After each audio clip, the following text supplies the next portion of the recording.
Hello friends, my name is Vanroll, and today I want to show you a quick little farm I like doing now and then. Sometimes I'm not really in the mood to optimize what I'm farming or gather stuff, but I just want to run around in a circle, kill stuff and get that old grindy MMO feel, but in Guild Wars 2.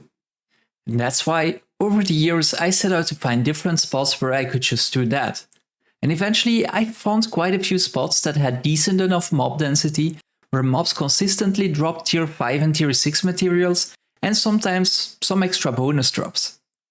Today I want to show you one of these spots, and rest assured that I will make more videos like this with alternative locations. That way, if the anti-farm mechanism kicks in, you can simply swap maps and be on your way continuing your killing spree.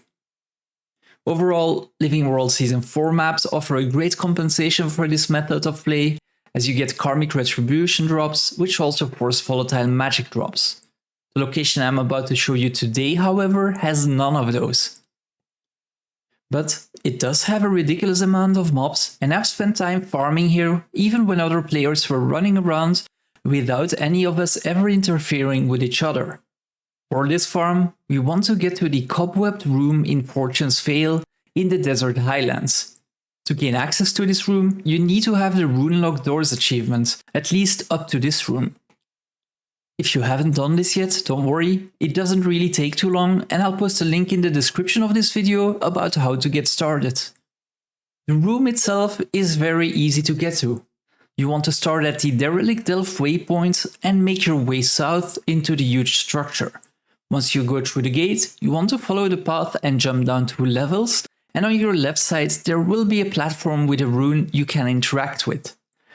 When doing so, you will be teleported into the room, and here you want to make your way all the way to the back, where we'll see a room full of cobwebs.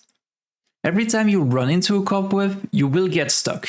It's not with an immobilize buff, so you can't really cleanse it, and when you get stuck, a lot of spiders will spawn. All you want to do is cleave these down and make your way to a new cobweb, ideally running in a nice circle around the room. And that's actually the basic gist of this farm.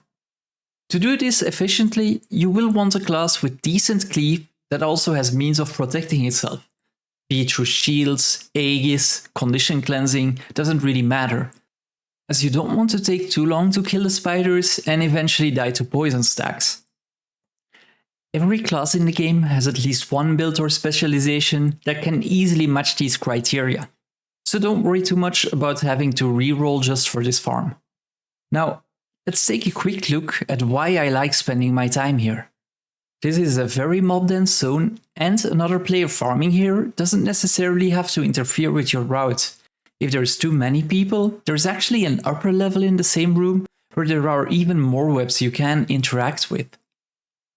All of the spiders drop a massive amount of tier 5 and tier 6 venom sacs, which is probably one of the cheapest materials and might not look all that enticing to get. But what I've been doing is combining these with elderwood planks and mithril ingots into mystic curios. You will need an absolute ton of these if you ever plan on crafting Generation 2 legendaries.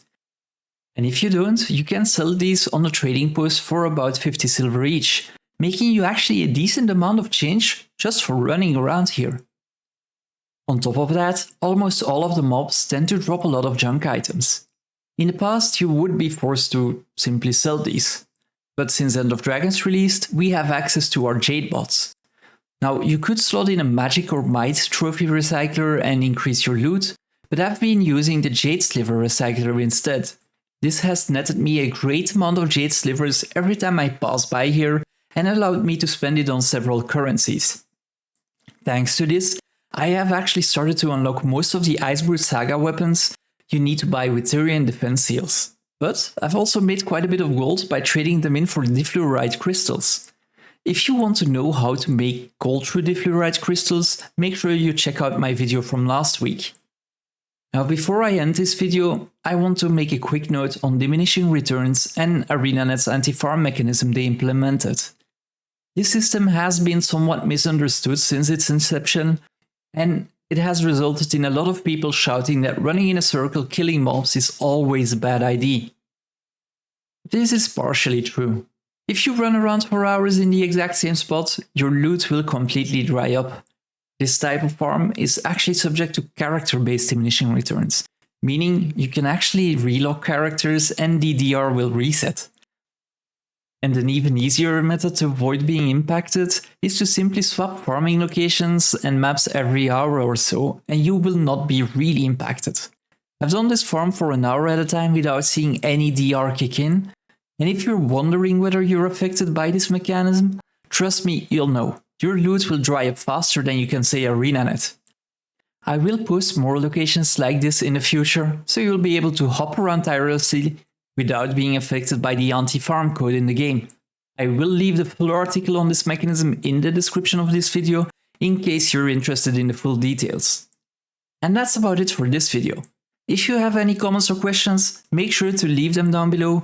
If you liked it, please like this video and your subscription would mean the world to me.